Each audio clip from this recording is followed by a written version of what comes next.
사람이 부자가 되면요, 삶의 전반적인 것이 다 좋아집니다. 먼저 집이 좋아지잖아요. 집이 좋아지는 것은 삶의 환경이 좋아지는 거죠.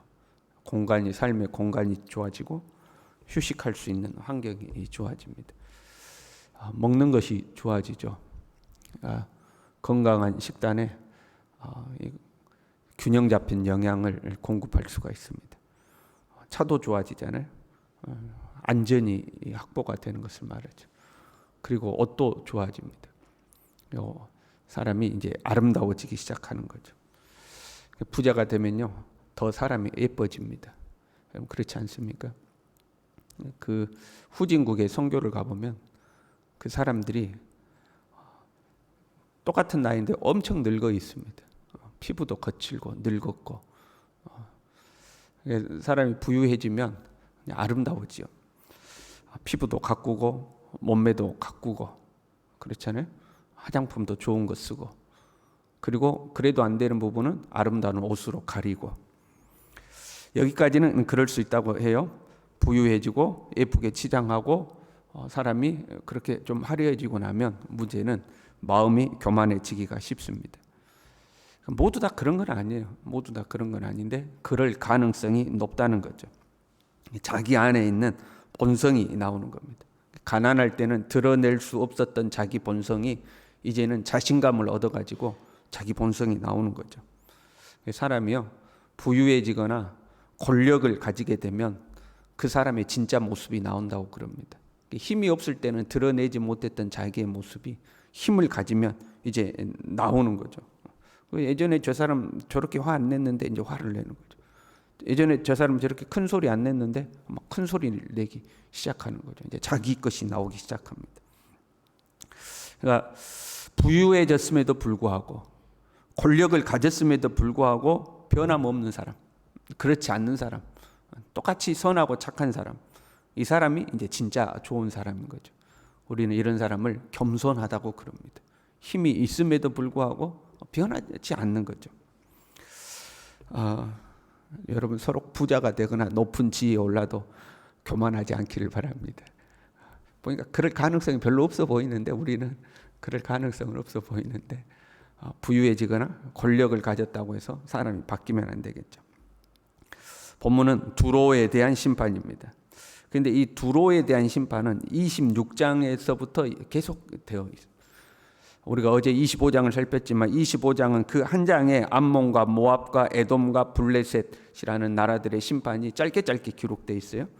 그에 비하면 이 두로라는 나라는 26장, 27장, 28장에 거쳐서 심판의 메시지를 전하고 있습니다. 이제 이 뒤에 나오는 애굽도 마찬가지입니다. 길게 이방 나라의 심판을 기록하고 있죠.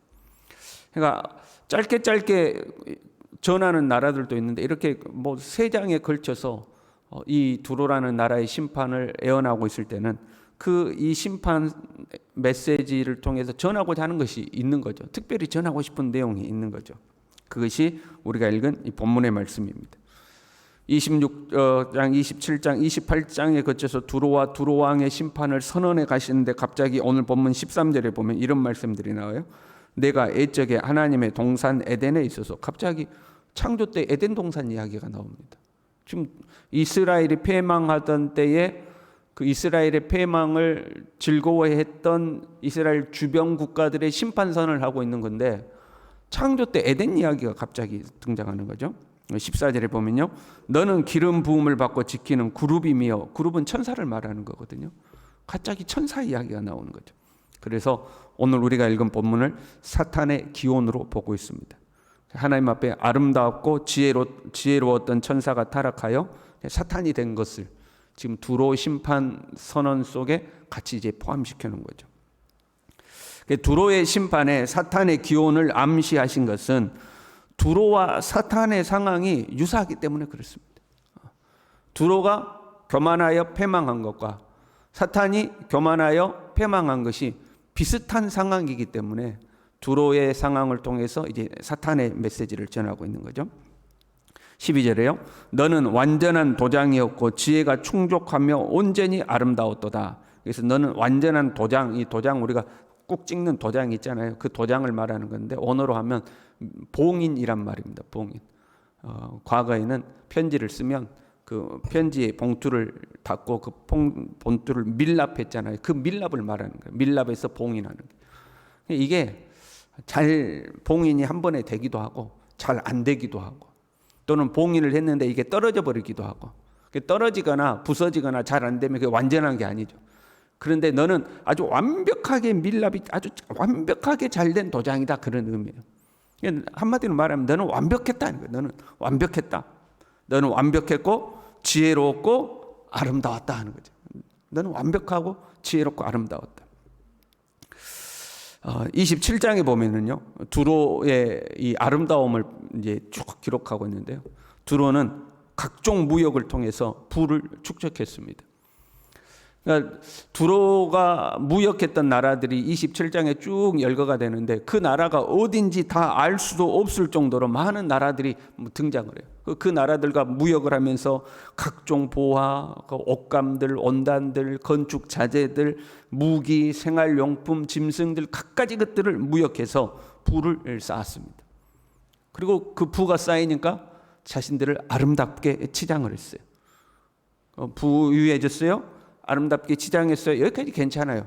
근데 그 다음 단계가 뭐다고요? 교만해진 거죠. 28장 4절에 이렇게 되어 있습니다. 내 큰 지혜와 총명으로 재물을 얻었으며 금과 은을 곳간에 저축하였으며 내 큰 지혜와 내 무역으로 재물을 더하고 그 재물로 말미암아 네 마음이 교만하였도다. 부를 쌓고 아름다워졌는데 그 다음이 뭐냐? 교만해졌다는 거예요. 얼마나 교만해졌냐면 2절에 이렇게 되어 있습니다. 네 마음이 교만하여 말하기를 나는 신이라 내가 하나님의 자리 곧 바다 가운데 앉아있다 하도다. 내가 신이다 그런 거예요. 뒤에 이제 애굽이 나오지만 애굽 왕도 자기가 신이라고 그러잖아요. 이 두로 왕도 내가 신이다, 내가 하나님이다 그렇게 한 거예요. 진짜 하나님 아니죠. 2절에 이렇게 돼 있어요. 네 마음이 하나님의 마음 같은 채 할지라도 너는 사람이요 신이 아니거든. 하나님인 척했다는 거예요. 자기가 얼마나 교만해졌냐. 내가 하나님이나 다름없다. 하나님인 척했다는 거예요. 근데 네 현실은 뭐다? 너는 사람이요 신이 아니다 이 말이죠. 사람이 교만해지면요, 세상이 자기 중심으로 돌아가는 줄 알아요. 아니, 자기 중심으로 돌아가야 한다고 생각해요. 이 사람도 내 말 들어야 되고 저 사람도 내 말 들어야 되죠. 내 말 안 들으면 안 되는 거예요. 나는 명령하고 지시하고 다른 사람들은 다 내 말을 들어야 되죠. 철저히 자기 중심적이죠. 절대적으로 자기 생각이 옳다고 하는 거예요. 철저히 자기 중심적이고 자기가 절대적으로 옳다고 생각하는 것이 자기가 신이 되는 거거든요. 두로가 그렇게 됐다는 거예요. 절대적으로 자기 중심적이 되는 거예요. 우리는요 항상 기억해야 돼요. 나는 신이 아니요 사람이다 하는 거죠. 나는 신이 아니요 사람이다 하는 것은 나는 유한한 존재예요. 한계를 가진 부족한 사람이다. 그 고백이에요. 우리는 그걸 잊어버리면 안 돼. 나는 항상 부족하다. 나는 부족함이 있다. 실수가 있다. 나는 완벽하지 않다. 나는 신이 아니요 나는 사람이다. 항상 기억해야 되는 거죠. 두로의 이러한 모습이 사탄의 모습과 동일한 거예요. 사탄은 에덴 동산에서 각종 보석으로 단장하였어요. 13절에 보니까 각종 보석, 곧 홍보석, 항보석, 금강석, 항옥, 홍만호, 창옥, 청보석, 남보석, 홍옥과 황금으로 단장하였다. 아주 아름답게 단장하였어요. 14절에는요 하나님의 성산에 있어서 불타는 돌들 사이에 왕래하였도다. 지위도 있었어요. 마음껏 다닐 수 있는 지위도 있었어요. 17절에는요 네가 아름다움으로 마음이 교만하였으며 내가 영화로움으로 네 지혜를 더럽혔다. 그 아름답고 권세를 가진 것까지는 좋았는데 그 다음에 교만해진 거죠. 똑같잖아요. 두로도 부유해졌어요. 아름다워졌어요. 교만하여가지고 내가 신이다 이렇게 된 거예요. 사탄도 그랬다는 거예요. 아름다웠어요. 완벽했어요. 그런데 교만해서 내가 하나님의 자리에 오르리라 이렇게 된 거죠. 사람이요 부유해졌어요. 부유해지면 덕분에 아름다워지는 거예요. 가지지 못한 사람들보다 훨씬 더 온전해지기가 쉽습니다. 여기까지는 괜찮아요. 근데 그 다음에 마음이 교만해지는 거죠. 자존심이 세져요. 남들이 자기를 인정하지 않는 것을 못 봐주는 거죠. 내가 말이야 이렇게 부자가 되고 내가 이렇게 높아졌는데 당신 나 왜 무시해? 그걸 못 참는 거죠. 절대적으로 자기중심적이고 심하면 안하무인이 되죠. 다른 사람 다 내 발밑에 있는 사람들이 되는 거죠.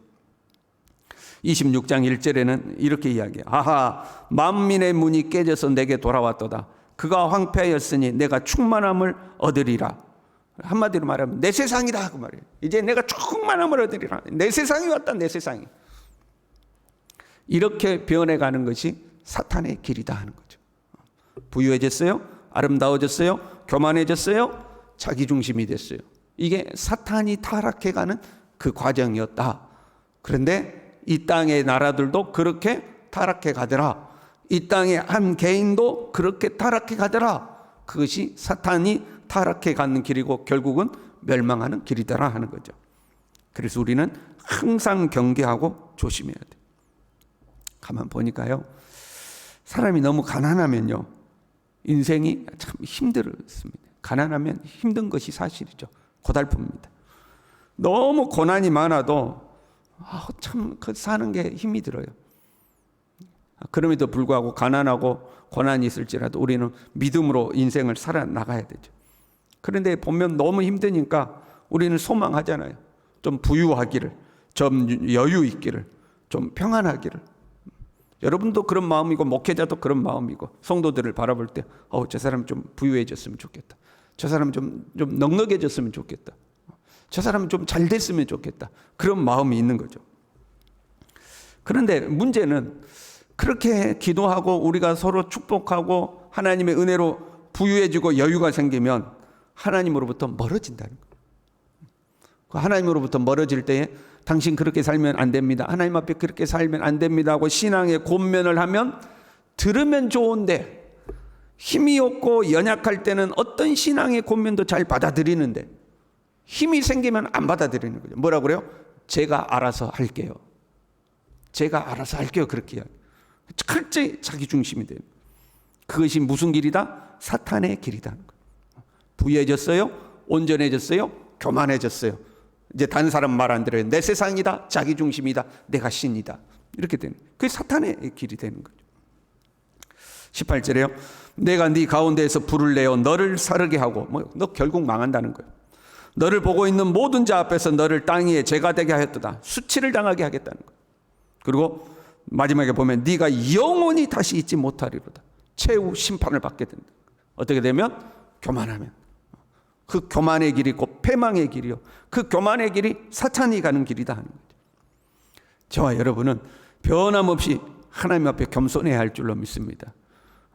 바라기는 여러분 다 새해 복 많이 받으시길 바랍니다. 여러분 다 잘 됐으면 좋겠고 지금보다 여유롭고 지금보다 더 평안하고 지금보다 더 형통하기를 소망하죠.